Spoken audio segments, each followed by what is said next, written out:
Hi all, welcome to Blasters arena. Kerala Blasters Spanish സ്ട്രൈക്കറായ Sergio കാസ്റ്റലിനെ സ്വന്തമാക്കിയ വിവരം ഒരൽപ്പം മുൻപാണ് പുറത്തേക്ക് വന്നിട്ടുള്ളത്.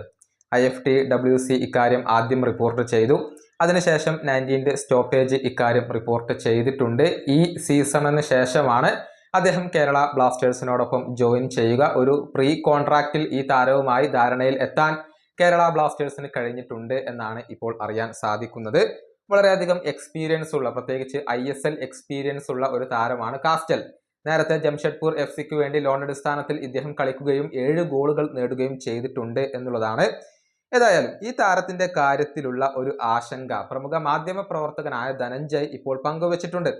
എക്സ്പീരിയൻസ് ഉള്ള താരമാണ്, മികച്ച താരമാണ്, അക്കാര്യത്തിലൊന്നും സംശയങ്ങൾ ഇല്ല. പക്ഷെ ഒരിടത്തും അദ്ദേഹം സ്ഥിരമായി നിൽക്കുന്നില്ല എന്ന ഒരു ആശങ്ക അവിടെയുണ്ട്. മാത്രമല്ല, ഒരു ലോങ് ടേം ഇഞ്ചുറി അദ്ദേഹത്തെ സമീപകാലത്ത് പിടികൂടിയിരുന്നു. അതും ആശങ്കപ്പെടുത്തുന്ന ഒരു കാര്യമാണ്. അതായത് കഴിഞ്ഞ 12 മാസത്തിനിടെ 2 കോൺട്രാക്ട് ടെർമിനേഷനുകൾ അദ്ദേഹത്തിന്റെ കരിയറിൽ സംഭവിച്ചിട്ടുണ്ട്. മാത്രമല്ല, സമീപകാലത്ത് ഒരുപാട് ക്ലബ്ബുകൾക്ക് വേണ്ടി അദ്ദേഹം കളിക്കുന്ന ഒരു കാഴ്ച നമ്മൾ കണ്ടിട്ടുണ്ട്. കൃത്യമായി പറഞ്ഞാൽ 2023 അദ്ദേഹം ഇബിസയ്ക്ക് വേണ്ടി കളിച്ചിട്ടുണ്ട്. അതുപോലെ തന്നെ 2023 തന്നെ ബുർഗോസ് എന്ന ക്ലബിന്റെ ഭാഗമായിട്ടുണ്ട്. പിന്നീട് 2023-24 സീസണിൽ ഒരു ഗ്രീക്ക് ക്ലബിന് വേണ്ടി അദ്ദേഹം കളിച്ചിട്ടുണ്ട്. അതിനുശേഷം 2024-25 സീസണിൽ മലാഗയുടെ ഭാഗമാവാൻ അദ്ദേഹത്തിന് കഴിഞ്ഞിട്ടുണ്ട്. അതിനുശേഷമാണ് മാർബല്ലയ്ക്ക് വേണ്ടി അദ്ദേഹം എത്തിയിട്ടുള്ളത്. എന്നാൽ മാർബല്ലയിൽ ഒരു മത്സരം പോലും, ഒരു ലീഗ് മത്സരം പോലും അദ്ദേഹത്തിന് കളിക്കാൻ കഴിഞ്ഞിട്ടില്ല. അത്രയും വലിയ ഒരു പരിക്ക് അദ്ദേഹത്തെ പിടികൂടുകയായിരുന്നു.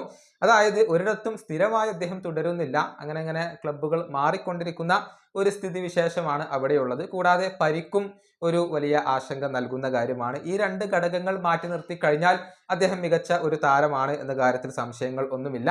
ഏതായാലും ഈ താരത്തിന്റെ വരവ് കേരള ബ്ലാസ്റ്റേഴ്സിന്റെ മുന്നേറ്റ നിരക്ക് കൂടുതൽ മുതൽക്കൂട്ടാവും എന്നാണ് പ്രതീക്ഷിക്കപ്പെടുന്നത്. പ്രത്യേകിച്ച് ISL മുൻപ് തിളങ്ങാൻ കഴിഞ്ഞിട്ടുണ്ട് എന്നുള്ളത് ആശ്വാസകരമായ ഒരു ഘടകമാണ്.